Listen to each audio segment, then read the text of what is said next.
Hey everyone, this is Boris Kirchner, creator of the Mind Mastery Academy. And today I want to show you how to bust through every excuse that stands in the way of you achieving your goals and living the life you're born to live.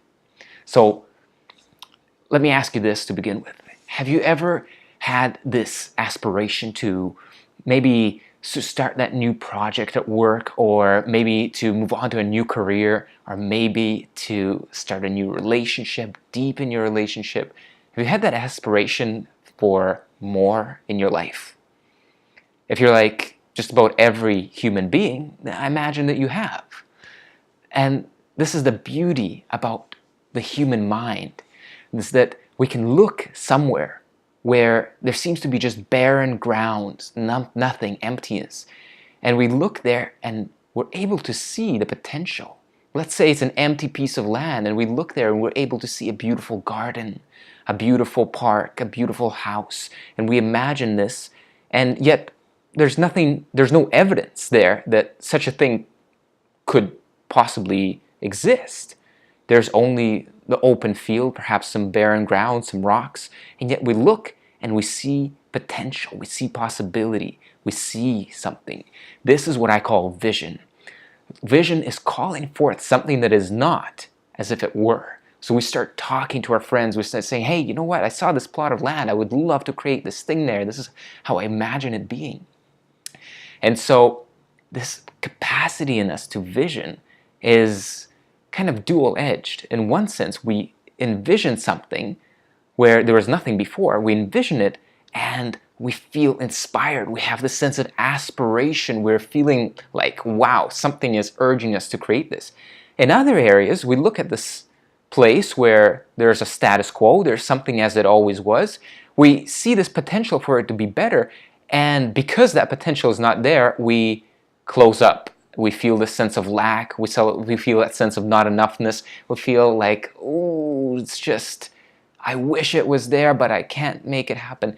Now, what's distinguishing these two kinds of vision? One is this true vision where, wow, you recognize that there's a potential, something wants to be born, something wants to come into manifestation in the world. Whether it's a thing, it's an experience, it's a quality. In another place, we see only lack. We see a potential for something, we see that it's not there, and we give up and we say, oh, no, gonna fold. There's nothing there. Can't do it.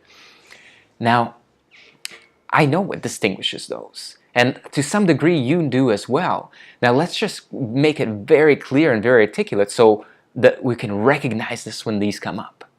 Because you're either hanging out in the camp of vision, inspiration, commitment, in the camp where you're saying, wow, I see the potential, I'm going to bring it about, I'm going to make it happen because it's important to me, because it connects with my values, because it was given to me, or who else is going to fulfill it? And then you might be also in other areas of your life hanging out in the camp of looking at your finances, wishing there was more, hoping by some magical means it's going to come about, but feeling helpless or powerless or impotent to do anything there. So what distinguishes these two states of mind is really the thoughts that we think about them. This one particular kind of thought that turns this vision into lack, stuckness, and kind of that sense of hopelessness and apathy is what we call an excuse. An excuse is really all the reasons why you cannot have this vision come to life. You see potential. You see, of course, first there's nothing there, but you see potential. And then this starts to grow, it starts to quiver, and you say, oh, then something closes down in you. And you say, well, I don't have enough time. I don't have enough money. I don't have enough people. I don't have a big enough team. I don't have the support of my wife or my family. I have too many commitments, this and this. And all of these fill your mind, and they act as blinders. All of a sudden, your eyes close, and you no longer see the potential of that magnificent tree, that garden, that house, that fruition of that vision. And now you see only lack. And the reason that lack is created is because you already saw the vision. You were already given the vision of what could be. And you rejected it. And the pain of that is what we call the sense of lack. The result of rejecting vision is this resulting sense of lack, emptiness, apathy, helplessness. It's when we reject our vision that we start to close and contract and become small. And depending on where you are, and I mean, in different areas of our life, we can have different levels of this experience. But the more closed down you become, the more you reject kind of possibility, you actually end up folding, you end up dying. The only things that live are ones that thrive, that reach to the source, that reach to the sun, that reach up and grow. And so when we reject vision, we end up contracting, we end up shrinking away from the light, shrinking away from possibility, opportunity, and then we become bitter, closed off, and we lose all of that juice of life, all of that geschmack, all of that wow, umph that we all wake up and just thirst for. And so how do you regain that? Now, I'm going to show you right now, and I want you to pay real close attention, because this is how you break through every excuse in your mind. From this moment on, if we really give ourselves this, then we're going to recognize that there's no excuse that can possibly stand in the way of vision. Okay, are you ready? Here we go. So let's say you have this aspiration. You say, you know what? I would love to have a life where I can take my family out every weekend, and I would love to take them out to a restaurant and have an amazing time. I would love to spend special time with my lover, with my partner. I would love to go on vacations. I would love to have this experience of life be enriched by more togetherness, by more free time, by more opportunity. And so what do I need for that? You know, you catch that glimpse of like, wow, what if that kind of life is possible? And then you say to yourself, okay, so what do we need? And at this point, you either just quickly shut down without even recognizing what's possible. You say, oh no, I got too much stuff. Or you say, okay, what do I need? Well, I need to be able to generate maybe an extra $10,000 a year. Okay, so at this point, what comes up is like, well, how can I do it? And then you say, oh, but I can't. I don't have enough time. I don't have enough money. I don't have enough resources. What I want you to understand is that you have more than enough resources. That whatever vision is given you, you have more than enough resources to fulfill that vision. I can prove it to you right here, right now. Okay? Let's say this idea, oh, you don't have enough time. Maybe you don't have enough time to start that side business, to figure out how to make money online, or figure out, how it is you can leverage your expertise and actually generate more income. You say, well, there's possibly, maybe I heard somebody do it, but I don't have enough time. I'm just so busy. I have work, and then I have this, and I have that, and I got to take the kids. And so what happens? Okay. What happens is you right away turn away from the vision. But let me ask you this. If your wife or some member of your family or your child, God forbid, they got sick, or they got hurt in some way, and they needed your time, maybe you need to be there with them when they're hospitalized, maybe you need to care for them, would you find time at that point? Or would you say to them, maybe your wife is saying, wow, I need to go through this experience and through this surgery, through this healing, and I need you by my side. What would you say to her? Sorry, honey, I'm just so busy. I have to take the kids there. I have a busy work day. I need to relax afterwards. I need to, just have a beer and relax and catch, maybe my favorite show, The Apprentice, or whatever, like whatever people like to watch these days, Shark Tank. So would you say that? No, of course, obviously you wouldn't. I want you to just feel into that real deep need of somebody that you deeply care for asking you for something. You would find time. You would stop watching your shows. You would leave work a little bit early. You would use your lunchtime if you had to. You would cut away all of the fat and make yourself available to this, wouldn't you?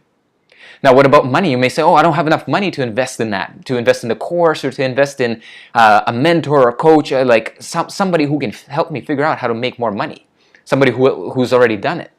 I don't have money to invest. And I say to you, okay, I get that.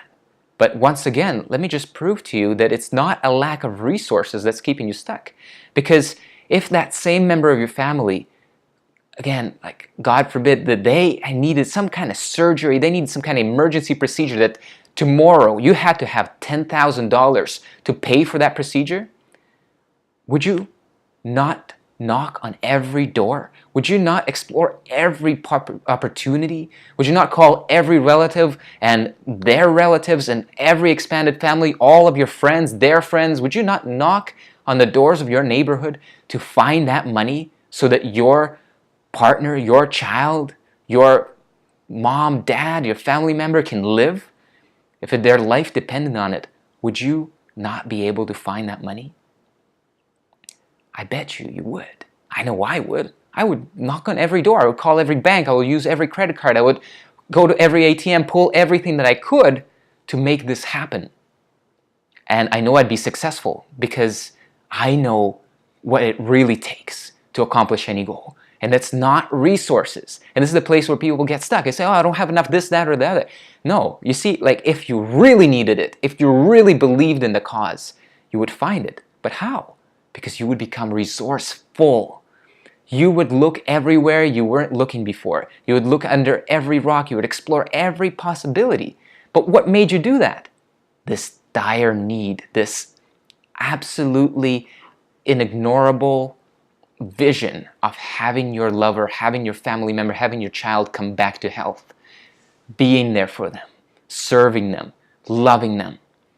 Now, you may say, oh, that's all very good, and that's an emergency situation, and of course I drop everything. But is not your life the same? Is your life not worth that same amount of love, amount of commitment? Is this not an emergency situation that you would be sitting there living a life that's unfulfilling, living a life that's not the fullness of what you know you want and you know you could live, that vision that you saw maybe long ago, maybe recently, but you saw a glimpse of what's possible in your life? What would that do for you if you had an extra $10,000 a year, an extra $2,000 a month? Would that radically change the quality of your life? What you could do with your family? What you could do with your business, what you could do in terms of improving yourself, or maybe even, what you could do to deepen your connection with God, to explore the depth of consciousness, to really have the time to read, to enrich yourself, to take yourself to retreats, to teachers, to expose yourself to the best in the world. Is that not an emergency situation? Is that not enticing enough? Is what they've called a life of quiet desperation suitable substitute for that thing that's knocking at your heart, yearning to be born through you? I think it is. I think you, as much as anybody in need, anyone that you love, deserve to live. And not just live mediocre, but live alive. Come alive. And what you need to do for that is to recognize that every excuse that you have is an excuse that's based in resources. You think that you don't have enough resources, and now you've discovered that you just didn't have enough resourcefulness. And what this means is that you were just not willing to explore the resources. You're willing to cut out all of those things that drain your money, drain your time, drain your energy, and put it towards something that's going to enrich you. Invest it into something that's going to make your life new again, alive again, make you engaged again. What impact would that have for you and your family? Amazing impact. Imagine your relationships when you are free of that financial stress, when you've worked out this issue for yourself. Imagine your life when you've finally mastered that skill that you've been waiting for years to master. When you finally have enough time to take your wife out on date nights and just have an amazing time together. Laugh like when you first met. So I want you to do this. I want you to take out a piece of paper. Write out what it is that you really want to experience in life. Like what would be that top thing? If you got this thing, your life would be like at least 20% richer, better, brighter, something that is really a weighty experience for you, something that would really add some weight. Now I may say, what about something that may get 80% better? And you can expand there, but I don't want you to jump for something huge and then get scared and back away. So pick something that is achievable but a little bit of a stretch. Write that down and then look at it and say, well, why don't I already have that? And write out all of the excuses that you think are legitimate in keeping you from achieving this. Time, money, friends, commitments, whatever it is, write them all out. And then take them to the test. Take each one individually and say, hold on, if I had a gun to my head, would I be able to overcome this excuse? If my life depended on it, would I find a way to overcome this excuse? To save my life? To save my lover's life? To save my family member's life? Think about it in these extreme circumstances, because they're going to reveal to you what's true all the time. And that is that you're always free to pursue all avenues that are available to you. Not just these tiny little bits that are kind of, sheltered within your comfort zone. So when you do this, when you go step by step through all of your excuses, call them out, look at the principle of resourcefulness, that it's never a lack of resources that's your problem, that it's a lack of resourcefulness. Can I find resourcefulness here if I had to, if my life depended on it? And as you find out, as you go through each one of them, I'd love to know what you discover. I'd love to know if your thirst, if your hunger for this vision, for this life that you're born to live, for the one that's just kind of not letting you get to sleep at night sometimes, the ones that's kind of like as you're sitting there at your job and you're wishing you were somewhere else, that one, let me know if that one is rekindled for you. Let me know if you actually start to taste something of a possibility instead of a wall of excuses that keep you stuck in your comfort zone, which is, as you know, not comfortable at all. Awesome. I know that you're going to have some things that come up in your mind. You may feel a little bit like, I don't know if this is a real possibility. I don't know if this is going to help me at all. I want you to try it. Give it a try. If not, then you can throw it away. It wouldn't have been a big investment of your time. But if it is, it can rekindle that light in you. That light is going to change the way that you wake up in the morning, change the way that you talk to your wife. It's going to change the way you think about life. So let's rekindle that light together. So I want you to go out there, have an extraordinary day, extraordinary life. Uplift everyone around you. Smile. Share that joy of the rekindled vision. But first, you have to give it to yourself, because you can't give what you don't have. So let's rekindle that for you. Okay. Until next time, this is Boris Kirchner. I wish you an amazing, amazing life.